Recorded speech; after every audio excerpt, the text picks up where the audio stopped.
Madame, Monsieur, chers amis, bonjour. Mon message s'adresse aux Noirs. Et j'ai pas réfléchi pendant bien longtemps.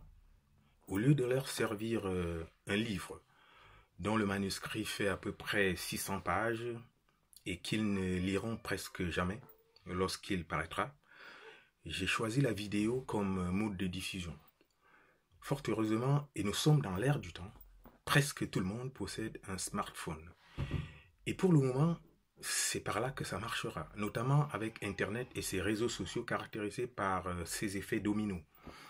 C'est par là que nous allons organiser notre révolution, la révolution des esprits. Mesdames, messieurs, game is over. Bienvenue au cœur de notre lutte, dont la trame principale tourne autour de 3 entités essentielles et interconnectées. L'instinct, le cerveau et l'esprit. Vous ne le savez peut-être pas, ou alors vous ne l'avez jamais compris, cher. C'est la connaissance, c'est le savoir qui construit le monde. Et c'est le cerveau humain qui en est le principal pourvoyeur. Parce que, voyez-vous, et cela a un rapport direct avec l'éducation. Parce que nous sommes ni plus ni moins que le produit de notre éducation. Il y a forcément des exceptions qui confirment la règle, mais de manière générale, si dès la première tétée, jusqu'à un certain âge, vous êtes élevé par des loups, au sens premier du terme, vous devenez un loup. Même physiquement. Si vous l'êtes dans une société sans repère, sans guide, comme celle du Cameroun, dans le meilleur des cas, vous trouverez refuge au sein des multiples églises qui ont trouvé un terrain fertile, dirigé malheureusement par certaines d'entre elles, par des imposteurs qui surfent sur les malheurs d'une population perdue et désorientée, à la recherche d'une espérance. Au pire des cas, vous atterrissez dans des organisations criminelles et sataniques. Le résultat, vous pouvez bien le deviner, est plutôt effroyable.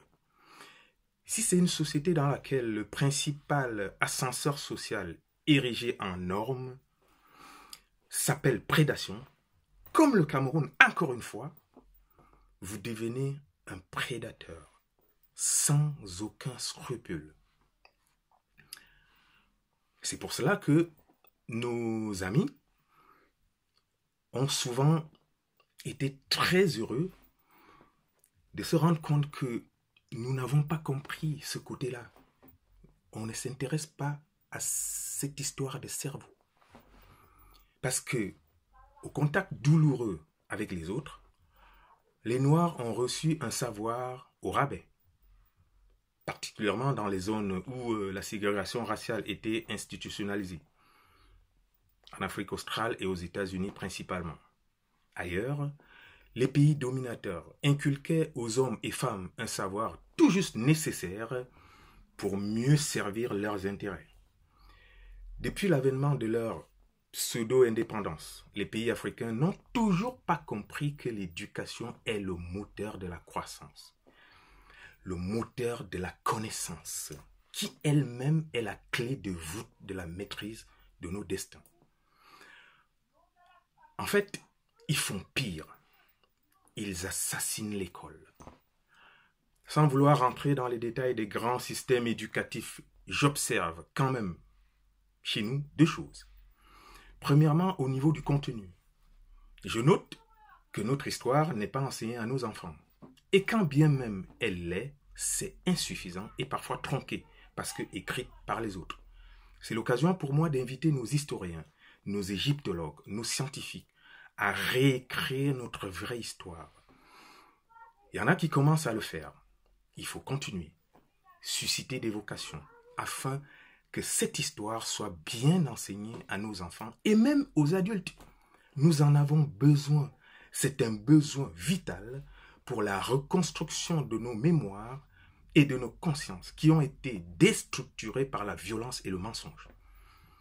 Deuxièmement, au niveau de la méthode, on apprend à nos enfants à assimiler leurs leçons, à les réciter par cœur, parfois, comme des perroquets. C'est bien, parce que cela développe la mémoire, mais c'est très insuffisant, parce que la mémoire fonctionne comme une caisse enregistreuse. Ailleurs, en plus de la mémoire, on apprend aux enfants à davantage réfléchir. On travaille leur cerveau, qui est une formidable boîte à idées. Il faut donc des méthodes d'enseignement et un style pédagogique qui permettent de le mettre, je parle du cerveau, dans des conditions qui l'amènent à sortir les trésors d'idées et de merveilles qui s'y trouvent. Je voudrais conclure, chers amis, pour vous dire deux choses. Premièrement, j'entends depuis mon enfance des histoires terribles. Celles des Noirs qui seraient maudits ou seraient une race inférieure aux autres. Le problème, ce n'est pas qu'on le dise. Il faut laisser parler les gens. Le vrai problème, c'est que nous les Noirs, nous en soyons nous-mêmes persuadés. C'est d'une gravité absolue. Cela a forcément des conséquences désastreuses dans nos cerveaux et notre mental.